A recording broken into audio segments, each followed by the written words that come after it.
नमस्कार। Shivam online classes में आपका स्वागत है। मैं रंजीत कुमार आपका स्वागत करता हूं। आज मैं प्रतिशत का तीसरा क्लास लेके आया और प्रतिशत में क्वेश्चन का कुछ पैटर्न को मैं पढ़ा रहा हूं। तो आज ये तीसरा क्लास है मेरा और पैटर्न पढ़ाने के बाद हम वस्तुनिष्ठ अंकगणित का जो आर सवाल का वस्तुनिष्ठ अंकगणित है उसका सोल्यूशन भी मैं डालने वाला हूँ। जो लोग इस वीडियो को अगर पहली बार देख रहे हो तो इससे पहले हमने 2 वीडियो डाल दिया है, उसको जरूर आप एक बार देख लेंगे, आपको समझ में पूरा क्लियर आ जाएगा। और मैं आपको फिर एक बार कहता हूँ कि आप जिस हिसाब से मैं आपको प्रतिशत पढ़ाना चाहता हूँ उस हिसाब से अगर आप प्रतिशत पढ़ लेंगे तो मुझे नहीं लगता कि आपके बहुत सारे चैप्टर में पकड़ा आ जाएगा। जैसे एक सवाल लिखा हुआ है क्या, तो देखिए आप कहता क्या है कि किसी वृत्त की त्रिज्या में 50% की कमी करने से इसके क्षेत्रफल में कितने प्रतिशत की कमी होगी। अब एक सवाल है, अब इस सवाल पे हम लोग क्या क्या कर सकते हैं। तो देखिए इसमें एक क्या पूछता है कि अभी यहाँ कमी है, कभी वृद्धि भी पूछ देता है। यानी किसी वृत्त की, अगर जैसा सवाल आता है कि किसी वृत्त की त्रिज्या में 50% की कमी की जगह पर अगर वृद्धि कर दें तो वृद्धि करने से इसके क्षेत्रफल में कितने प्रतिशत की, अब यहाँ वृद्धि तो यहाँ भी वृद्धि होगी, ऐसा सवाल आता है।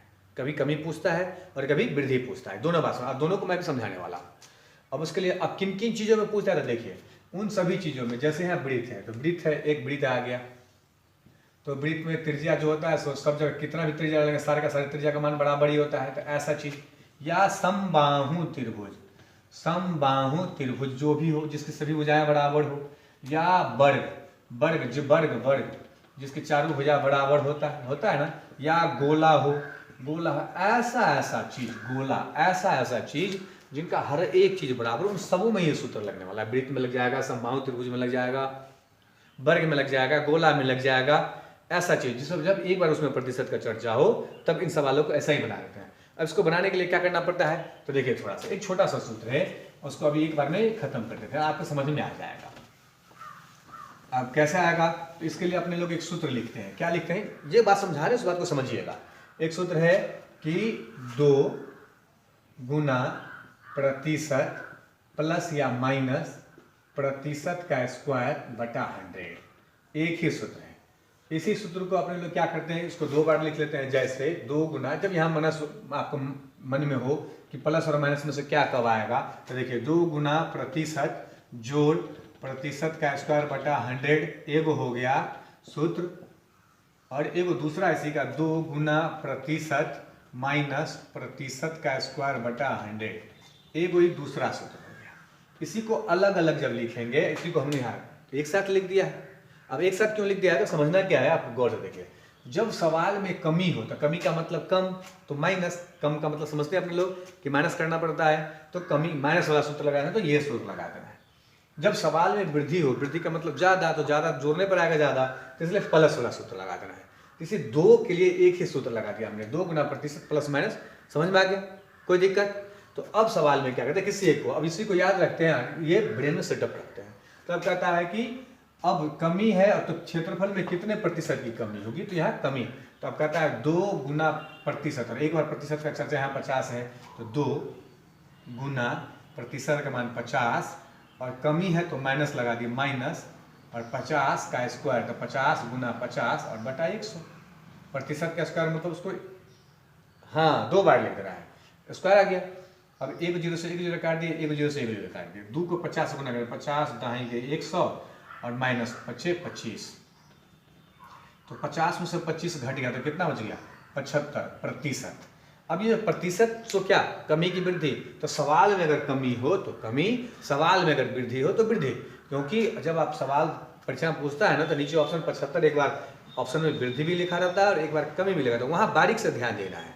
नहीं तो क्या होगा कि वहाँ गलती से बना के सही, अब चेकना था कमी और चेक आ गया, रंग आ गया वृद्धि वाला, अब सेम होता है 2 बार, इसलिए बारीकी से देखना है इस बात को।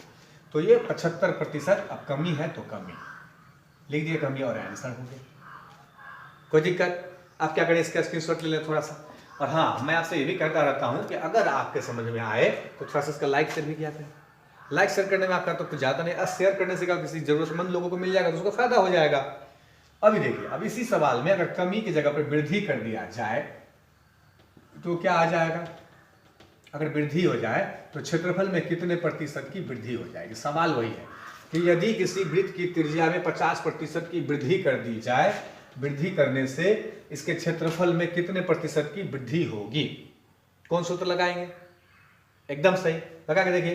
तो लिखेंगे 2 गुना, अरे वाह आप तो, हाँ 2 गुना 50 है तो 50 और वृद्धि है तो प्लस, और 50 गुना 50 बटा कितना 100। अब कर दिए 100, 0 से 0 काट दिए, 0 से 0 काट दिए, 50 दहाई के 50 दुना 100 प्लस है तो प्लस, 25 तो 25। अब 100 और 25 को जोड़ देते, 125 क्या 125 क्या प्रतिशत, 125 प्रतिशत की क्या, इसमें सवाल में वृद्धि है तो वृद्धि, कोई दिक्कत नहीं ना। कमी रहता तो कमी वाला सूत्र माइनस वाला सूत्र लगाते, और वृद्धि रहता तो वृद्धि वाला प्लस वाला सूत्र लगा देते। अगर सवाल में कमी है तो कमी वाले को चेकेंगे, और सवाल में अगर वृद्धि है तो वृद्धि वाले को चेकेंगे। कोई दिक्कत नहीं है। दिक्कत तो इसको क्या करें, आप इसका भी स्क्रीनशॉट लें, और थोड़ा सा मैं बार बार आपको कहता हूँ कि अगर अच्छा लगे तो थोड़ा सा लाइक शेयर भी किया करें। अब एक सवाल है, देखिए क्या कहता है कि एक आयत की लंबाई में 10% की वृद्धि करने तथा चौड़ाई में 10% की कमी करने पर इसके क्षेत्रफल में कितने प्रतिशत की वृद्धि अथवा कमी होगी?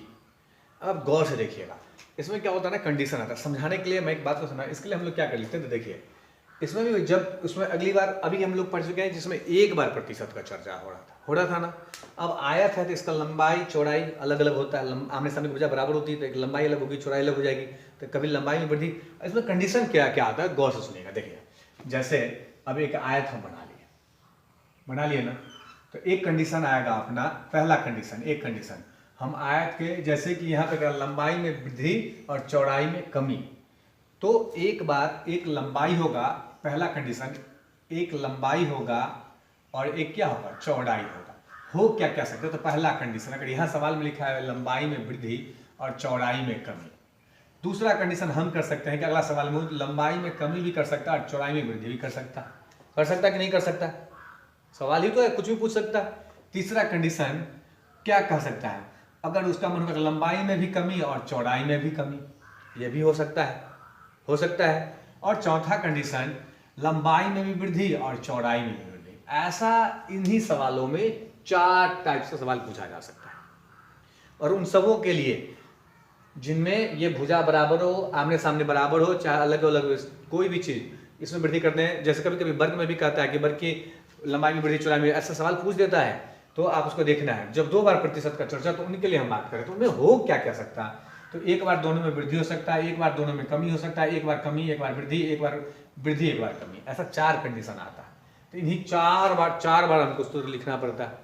अब 4 बार कैसे सूत्र लिखते हैं, तो देखिए गौर से, उसी एक बार कैसे लिखते हैं उसको भी देखिए। तो हम एक बार कैसे लिखते हैं, प्रतिशत का जब 2 बार चर्चा हो तो 2 बार प्रतिशत आई, जो प्रतिशत का स्क्वायर, तो प्रतिशत गुना प्रतिशत और बट्टा 100।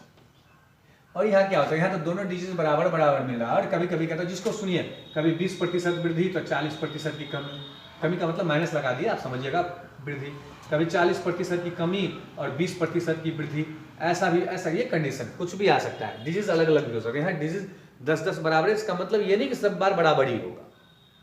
तो अभी इन चीज़ों को, अभी डिजिट वालों को छोड़ के इस पर अभी हम बात करें। देखिए सिंगल जब बनाएंगे तो प्लस या माइनस प्रतिशत, प्लस या माइनस प्रतिशत, और प्लस या माइनस प्रतिशत गुना प्रतिशत बट्टा 100, ये कंडीशन है, ये सूत्र है। इसी को जब 4 बार में बदलते हैं तो देखिए क्या 4 बार में, एक बार प्लस प्रतिशत, तो किसी का प्लस के आगे में क्या होता है कि आगे में अगर प्लस ना लिखा हो तो नहीं लिखते, अपने लोग को पता ही कि आगे में कुछ नहीं लिखा तो प्लस लगा रहता है, इसलिए फिर भी। और यहाँ एक बार दूसरा प्रतिशत अगर कमी में हो तो एक बार प्लस और एक बार माइनस, जब तो प्लस माइनस पर है तो माइनस, और प्रतिशत गुना प्रतिशत बट्टा 100, ये एक सूत्र हो गया। ये वाला एक बार वृद्धि और एक बार कमी वाला, ये वाला हो गया। अब दूसरा कंडीशन कहता है कि पहले ही बार में कमी, तो देखिए यहाँ माइनस प्रतिशत और यहाँ प्लस वाला प्रतिशत हो, तो प्लस माइनस फिर माइनस होता है तो माइनस, और प्रतिशत गुना प्रतिशत, ये तो रहेगा ही रहेगा, प्रतिशत बट्टा 100। इसी का 2 गो हो गया अलग अलग, देखिए एगो ये हो गया, एगो ये अलग अलग हो गया। इसी का 2 गो, अब यहाँ 2 कंडीशन यहाँ है, तीसरा चौथा यहाँ भी लिख देते हैं तीसरा। अब क्या होगा कि दोनों में माइनस ही होगा, तो माइनस प्रतिशत, फिर दोनों में कमी, लंबाई में भी कमी और चौड़ाई में भी कमी, तो माइनस माइनस प्लस होता है, तो प्लस प्रतिशत पढ़े अपने लोग, माइनस गुना माइनस वही वाला, यहाँ वही वाला सूत्र लगा देते हैं, और प्रतिशत बटा 100। एक ये बच गया तीसरा कंडीशन। एक चौथा कंडीशन क्या हो जाएगा भाई, इसको जैसे घेरे थे वैसे ही घेर देते हैं। चौथा कंडीशन वृद्धि है तो प्लस, और फिर वृद्धि है तो प्रतिशत के प्लस, और प्लस प्लस तो यहाँ प्लस हो जाएगा, और प्रतिशत गुना प्रतिशत बटा 100। ये इसका चौथा कंडीशन हो गया। अब इसी का आपको स्क्रीनशॉट ले लेना है, और ये तो यही मेन है। ये अगर समझ में आ गया तो समझ में आ गया। अब कब लगाना है, तो जब दोनों एक जाति का हो, दोनों में कमी कमी तो प्लस लगाना है, दोनों में वृद्धि वृद्धि तो प्लस लगा देना है। और जब दोनों दो जाति का हो, एक बार माइनस एक बार प्लस, एक बार प्लस एक बार माइनस, तो यहाँ माइनस लगा देना है। समझ में आ गया। ये सूत्र है। आप क्या करना चाहते हैं कि इसका स्क्रीनशॉट ले लें आप। और इसमें एक चीज क्या करना है, और हम यहाँ पे आपको ये भी बोल रहे थे कि यहाँ पे डिजिट भी चेंज हो सकता है। यहाँ तो डिजिट बराबर बराबर दे दिया है, तो कोई दिक्कत नहीं है। कंडीशन पे कितना टाइप का सवाल पूछ सकता है, तो 4 टाइप का सवाल पूछता है। चारों को कोई भी वृद्धि हो कमी कुछ भी हो तो ऐसा ही बनाना है। अब इसमें एक बात और ध्यान देना है। क्या ध्यान देना है कि यदि अगर आपको पूछ दे कि यहाँ देखिए क्या लिखा है कि क्षेत्रफल में कितने प्रतिशत वृद्धि अथवा कमी होगी। अब दोनों दिया है, यहाँ तो कमी और वृद्धि में से कुछ भी हो सकता है, तो होगा क्या, तो उत्तर अगर अपना प्लस में आए तो वृद्धि, और उत्तर अपना इसका जो कैलकुलेशन करेंगे, और उत्तर अपना अगर माइनस में आए तो कमी लिखना है। बस ये बात समझना है। आंसर जो आएगा इसका, अगर देखिए हमें बनाते हैं, जैसे कह रहा है कि यदि किसी आयत की लंबाई में 10% की वृद्धि, तो प्लस वाला सूत्र लगाएंगे पहले शुरू में, तो प्लस तो 10 लिख दिए, आगे में प्लस लिखने की कोई जरूरत नहीं है, 10%। और तथा चौड़ाई में 10% की कमी, तो -10%। और एगो प्लस है एगो माइनस है, यहाँ प्लस लिख सकते हैं ना। और हम आपको क्या बोले हैं, ये वाला सूत्र लग गया पहला वाला, प्लस और माइनस। यहाँ कौन लगेगा, तो माइनस, तो यहाँ माइनस, और प्रतिशत गुना प्रतिशत, तो 10 गुना 10 बटा 100। यहाँ पर डिजिट चेंज होता है, वो 20 होता है, वो 30 होता है, तो 20 गुना 30 लिख देते हैं। यहाँ 20 और यहाँ 30 लिखते हैं, बस वही काम करते हैं। सिर्फ डिजिट की जगह पे कोई जरूरत नहीं है, कोई जरूरी नहीं है कि दोनों डिजिट बराबर ही होगा, अलग अलग भी हो सकता है, कोई दिक्कत नहीं है। अब ये शुरू में प्लस है तो छोड़ दिया। अब 10 रुपया प्लस में है, 10 रुपया माइनस में, तो प्लस माइनस कट गया। यहाँ माइनस है तो माइनस, 1 0 से 1 0 काट दिया, 1 0 से 1 0, 1 को 1 तो -1, तो -1 आ गया। अभी 1 जो आएगा तो -1 नहीं लिखना है, यही का मतलब 1% तो लगेगा ही लगेगा, लेकिन माइनस में उत्तर आ गया तो अब आपको कमी लिख देना है। और यही क्रिया करके अगर ये प्लस में आ जाता तो क्या लिखना था, वृद्धि लिख देना था। बिल्कुल सही, कोई दिक्कत नहीं। चलिए, जैसे एक हम समझाने के लिए यहाँ लिख देते हैं कि देखो, यदि किसी आयत के लंबाई में 30% की वृद्धि कर दी जाए और चौड़ाई में 20% की कमी कर दी जाए, तो उसके क्षेत्रफल पे कितने प्रतिशत क्षेत्रफल में कितना वृद्धि अथवा कमी होगा। अब यही सवाल है। तो अब देखिए 30% की वृद्धि, तो अपने लोग क्या लिखेंगे, पहले 30 वृद्धि है, माइनस है तो माइनस कर दिए, कोई दिक्कत, 20 है तो 20, और प्लस माइनस माइनस, 30 गुना 20 और बटा 100। 1 0 से 1 कट गया, 1 0 से 1 कट गया। 30 रुपया कमाए थे, 20 रुपया कर्जा दिए, तो इसमें से यहाँ कटने वाला बराबर बराबर, तो तब तो काटे थे, काटे वैसे समझाने के लिए काटे थे, काटना नहीं, छोड़ देना है। तो 30 रुपया कमाए, 20 रुपया कर्जा, तो 10 रुपया कमा लिए। तब यहाँ माइनस है तो माइनस, 3 को 2 से गुना के 6, नीचे कुछ नहीं बचा, तो 6 में से 10 घट के, 6 में से 10 में से 6 घट गया तो 4। ये आंसर प्लस में आएगी, माइनस में, प्लस में, तो इसलिए ये क्या हो जाएगा 4। इसको पहले वृद्धि लिखिए आप, प्रतिशत, और इसमें लगा दीजिए वृद्धि। यही हो गया आपका आंसर, कोई दिक्कत नहीं ना। अब क्या करें, इसका स्क्रीनशॉट लें, और इस पर थोड़ा सा हम एक बार और बात करने वाले हैं, छोटा सा आपको आप कर लें, कोई दिक्कत नहीं। अब चलिए, अगर नहीं तो नहीं बात करें, आप समझ लें, अगर दोनों बार माइनस माइनस होगा तो ये भी माइनस ये भी माइनस आ जाएगा, कोई समझने में आए। जैसे कि अब यहाँ पे इसी को आप देखिए, अगर हम यहाँ भी कर दें ऐसे ही कर दें, अब सवाल को चेंज कर देते हैं। तो यदि हम यहाँ पर लिख दें कि कमी, क्या कर दें, यदि किसी आयत की लंबाई में 30% की कमी करने तथा चौड़ाई में 20% की कमी करने पर इसके क्षेत्रफल में कितने प्रतिशत कितनी वृद्धि या कमी होगी। अब ये लगाना है। तो देखिए अब थोड़ा सा, तो अब क्या करेंगे, कौन सा सूत्र लगाएंगे, जल्दी से बोलिए, ध्यान से देखिए। तो दोनों में लगाइए आप, जब तक मैं इसको साफ कर रहा हूँ तब तक आप थोड़ा सा कोशिश करिए, और जल्दी से आंसर, और मेरे बनाने से पहले आप बना लें, और वही मैं बना रहा हूँ, देखिएगा आपका आंसर क्या मिलेगा। तो देखिएगा उसका क्या होगा, ये माइनस, तो माइनस माइनस यहाँ प्लस आ जाएगा, तो लगा दिया। अब 30 कमी है तो माइनस, 20 कमी है तो माइनस, ये माइनस यहाँ प्लस, 30 गुना 20 बटा कितना 100। 30 रुपया कर्जा और 20 रुपया कर्जा, तो 50 रुपया कर्जा होता है ना, पढ़े है ना। प्लस है तो प्लस, 0 से 0 काट दिए, 0 से 0, 3 दूना 6, 50 रुपया कर्जा था और 6 रुपया कमा लिए, ये प्लस है। तो अब क्या होगा भाई, तो 50 रुपया में से 6 रुपया उसको हमने दे दिया, तो -44। अब ये प्रतिशत माइनस लगा हुआ है, तो इसी को उसमें क्या करना है, यहाँ अब अपने लोग को 44% अब कमी लिख देना है। क्षेत्रफल में 44% की कमी आ जाएगी, बस यही बात करना है, कोई दिक्कत नहीं। चलिए इसका भी स्क्रीनशॉट लें, और आपके अगर समझ में आ रहा हो तो मैं आपसे बार बार कहता हूं कि थोड़ा सा क्या करें, थोड़ा सा इसको लाइक शेयर भी किया करें, ठीक है। अब एक सवाल है, और ये थोड़ा सा दूसरा टाइप पे है, भिन्न वाला है। देखिए क्या कहता है, यदि किसी भिन्न के अंश में 20% की वृद्धि कर दी जाए तथा इसके हर में 10% की कमी कर दी जाए तो 16/21 प्राप्त होता है। तो मूल्य भिन्न क्या है, अब हमको मूल्य भिन्न बताना है, ठीक है। अब क्वेश्चन करता है, अब हम लोग पढ़ चुके हैं कि 20% की वृद्धि बराबर 120 सीधा हम लोग लिखते हैं। और जिस किसी को दिक्कत हो यहाँ पे, तो इससे पहले जो वीडियो हमने डाला उसको जरूर एक बार आप देख लें, आपको समझ में आ जाएगा, मैंने कहा है आपको। अब क्या कहता है कि यहाँ 20% की वृद्धि तथा हर में 10% की कमी, कमी का मतलब 10 कम करके 90 लिखना है। अब देखिए भिन्न है, तो भिन्न को अपने लोग को पता है कि भिन्न अंश और हर में होता है, तो ऊपर अंश होता है और नीचे क्या होता है, हर।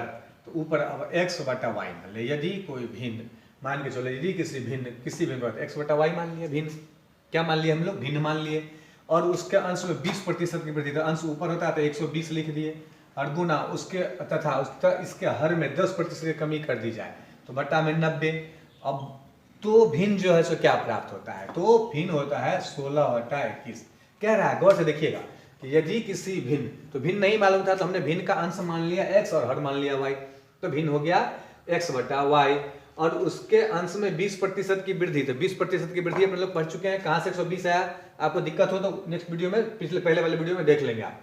तो 120 अंश में बोला तो वृद्धि करें, तो इसलिए 120 लिख दिए, तथा कर दी जाए तथा इसके हर में 10% की कमी कर दी जाए, तो 10% कमी बराबर 90। तो अगर उसके यानी हर में अगर 10% कमी कर देते हैं और अंश में एक 20% की वृद्धि कर देते हैं, तो अब जो भिन्न प्राप्त होता है 16 क्या होता है, 21 प्राप्त होता है। तो हमको कह रहा है तो मूल्य भिन्न क्या था, तो मूल्य भिन्न मतलब कौन, x y का मान निकालना है, तो वही काम करना है। अब देखिए वही काम करना है तो क्या करना है, इधर ही बराबर की इधर ही इधर है, तो उस बराबर को उधर इसको भेजेंगे, तो इधर नीचे है गुना, तो इधर भागा है 90, इधर नीचे उधर कहाँ चला जाएगा, ऊपर, और 120 इधर ऊपर है तो उधर कहाँ चला जाएगा, नीचे, हो गया कहानी। तो इधर क्या बच गया, x/y बराबर 16/21, और 90 उधर नीचे था तो ऊपर चला गया, और 120 उधर ऊपर था तो कहाँ चला गया, नीचे चला गया।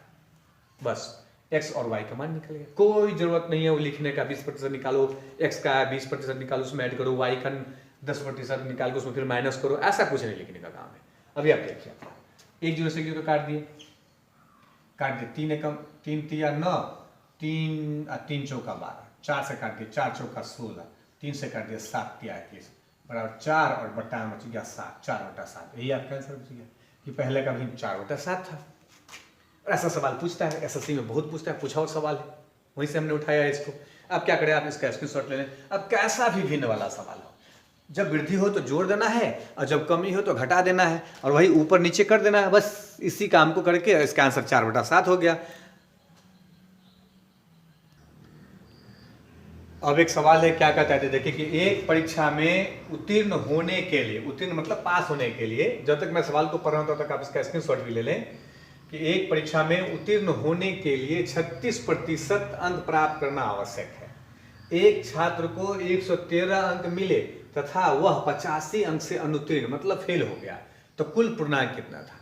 मान के चलो कि आप किसी परीक्षा देने के लिए गए ना, और परसेंटेज को पास करने के लिए जैसे हम लोग बोर्ड का परीक्षा देते हैं, कहते हैं ना कि 33%, 30% में पास है, 60% में फर्स्ट डिवीजन है, 45% पर सेकंड डिवीजन, ऐसा बोलते कि नहीं बोलते। तो पास का मतलब पास, तो पास होने के लिए आपको उस परीक्षा में कम से कम क्वालिफाइंग करने के लिए 36% अंक चाहिए।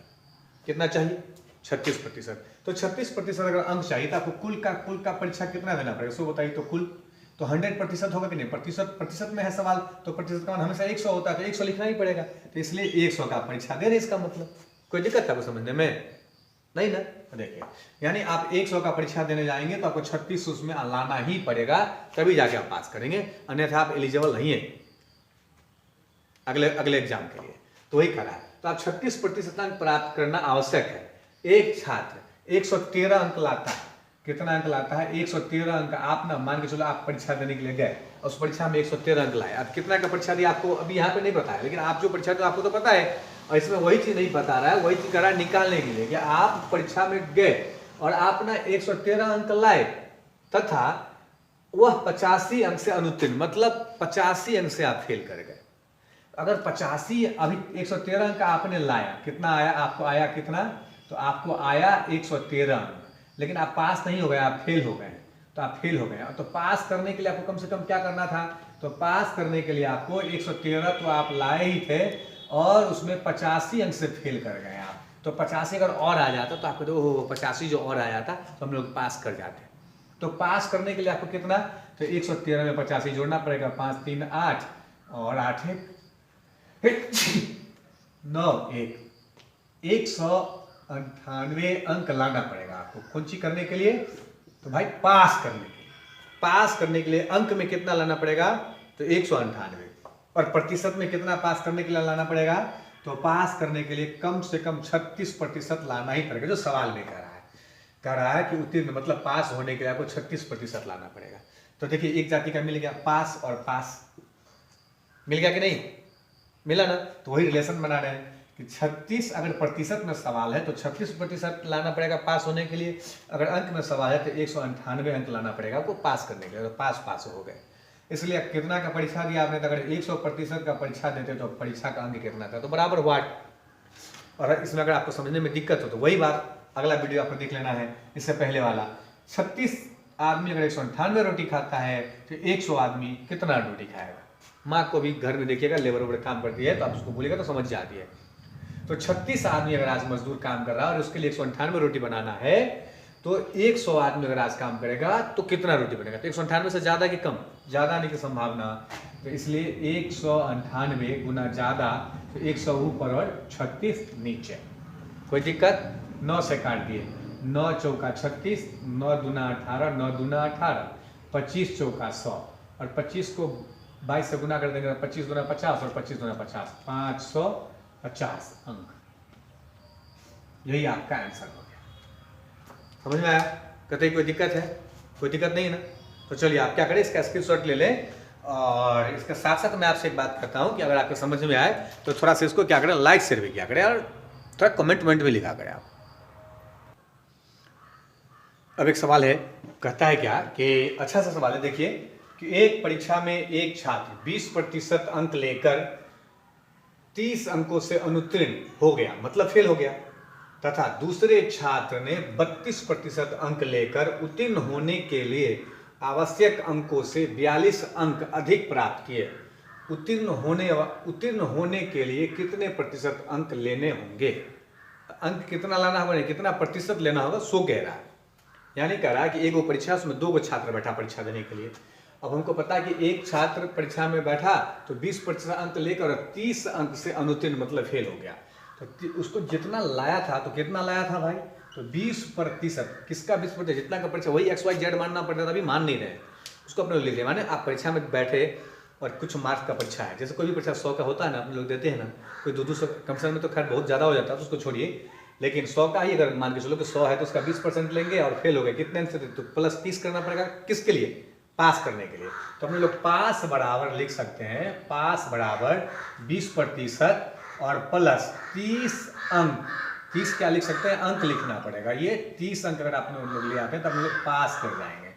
अगर लेकिन परीक्षा में अपने लोग लाए कितना थे? 20% लाए थे और फेल कर गए। एक दूसरा विद्यार्थी क्या होगा, एक दूसरे छात्र ने 32% अंक लाया। वो कितना लाया भाई? तो 32% लाया, तो हमसे तो ज्यादा लाया ना। लेकिन उत्तीर्ण होने के लिए आवश्यक अंक से 42 अंक अधिक प्राप्त किया। ये जो 32% लाया है, ये क्या किया है? कम से कम पास होने के लिए इसको जितना अंक चाहिए उससे कितना अधिक? 42 ज्यादा अंक लाया है। तो ये जो लाया है, सो पास होने के लिए जितना अंक चाहिए था इसको, उससे कितना ज्यादा लाया है? तो 42। तो मान के चलो आपका दोस्त 42 अंक पास होने वाला से ज्यादा लाया है, तो अगर उसमें से 42 घटा दिया जाए तो कहाँ आकर रुक जाएगा? जितना में पास होना था, होगा ना। इसलिए इसमें से अपने लोग 42 माइनस कर दिए।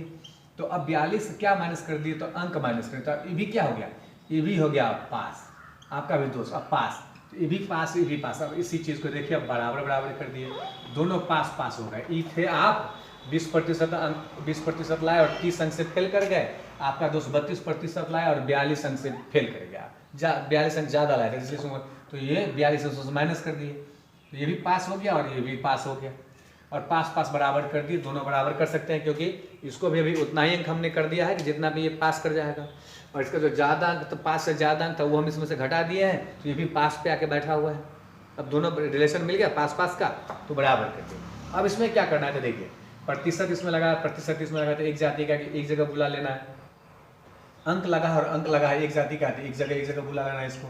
तो 42 इधर माइनस है, इधर बुला लिया तो प्लस हो जाएगा, तो 30 और प्लस 42, ये क्या हो गया, अंक हो गया, अंक ये हो गया अंक, बराबर इधर 32% प्लस है और 20% इधर मैं उधर भेजे तो माइनस हो गया 20%, तो बराबर 12% बराबर 72 अंक। इसलिए कोई भी सवाल 100% बराबर वाट अंक। तो लिख दिए 12 आदमी 72 रोटी खाता है, तो 100 आदमी ज़्यादा खाएगा या कम, ज़्यादा खाएगा, इसलिए 72 गुना 100 ऊपर और 12 नीचे, 12 छक्की 72 और 600, तो कुल मार्क्स कितना हो गया, कितना का परीक्षा दिया अपने लोग, तो 600 का परीक्षा दिया। अब हमको पूछता है क्या, तो कितना में अंक कुल अगर पूछता है, इसी में कभी कभी कुल अंक पूछता है कितना का परीक्षा दे, तो 600 का परीक्षा दे, लिख सकते हैं अपने लोग। लेकिन वो ये नहीं पूछा, क्या करा है, अधिक के उत्तीर्ण होने के लिए कितने प्रतिशत अंक की आवश्यकता होगी, उत्तीर्ण मतलब पास होने के लिए। तो पास होने के लिए या तो ये दोनों में से किसी एक पे हम लोग बैठा सकते हैं। तो शुरू में इसमें बैठा लिए, कहता है 20% और प्लस 30, किसका 20%, जितना का परीक्षा देंगे, परीक्षा कितना का दे रहे हैं, तो 600 का। तो देखिए बना रहे हैं, तो 600 का 20% और प्लस 30, तो बटा में इस प्रतिशत में बटा में 100, तो डबल जीरो काट दी, 120 और प्लस 30 बराबर पास होने के लिए आपको 150 अंक की आवश्यकता पड़ेगी। सही या गलत, इसमें मान पुट करेंगे वही, उसका 32% निकालेंगे और 42 घटा देंगे, 150 ही आएगा, एकदम कंफर्म आएगा, आप करके देख लेंगे आप। तो अब हमको चाहिए कितना भाई, तो 150 अंक। क्या पूछ रहा है, अंक में पूछ रहा है क्या, कि कितना अंक चाहिए पास होने के लिए। अगर अंक में पूछता, यहाँ भी सवाल है कि पास होने के लिए कितना अंक चाहिए, तो यहाँ 150 लिख सकते थे, अपने लोग लिख सकते थे, लेकिन ये वो नहीं पूछ रहा है, ये कह रहा है कि पास होने के लिए कितना प्रतिशत अंक चाहिए। तो अब ये जो है 150, वो 600 का कितना प्रतिशत पूरे वीडियो में पढ़ा चुके हैं, तो 600 का कितना प्रतिशत बराबर 150, तो लिख दिए 150 गुना 100 और बटा 600, ये पढ़ा चुका है, 0 से 0 काट दिए, 25 छक्की 150 बराबर 25%। अब हो गया इसका आंसर। इसमें 3 सवाल छिपा था, कितना का परीक्षा दिए वो भी निकालना सीख लिए, कितना अंक पर पास करके अगर पूछेगा तो वो भी निकालना सीख लिए, और आपको ये नहीं पूछ रहा, पूछ ये रहा था कि आपको पास होने के लिए कितने प्रतिशत अंक की आवश्यकता है, तो 25%, ये आपका आंसर हो गया। अब क्या करें, आप इसका स्क्रीनशॉट ले लें, और हाँ, स्क्रीनशॉट लेने के साथ साथ हम आपसे एक बात कह रहे हैं कि अगर आपके समझ में आ रहा हो तो आप थोड़ा सा इसको लाइक शेयर भी किया करें। थोड़ा सा आपका शेयर करने से आपका क्या जाएगा, कुछ तो नहीं जाएगा, लेकिन आप जो इसको शेयर कर देंगे तो किसी जरूरतमंद बच्चे को अगर मिल जाएगा तो उसका कुछ कल्याण हो जाएगा। ठीक है, अभी आप इसको इतना ही रहने दें और आगे के लिए धन्यवाद।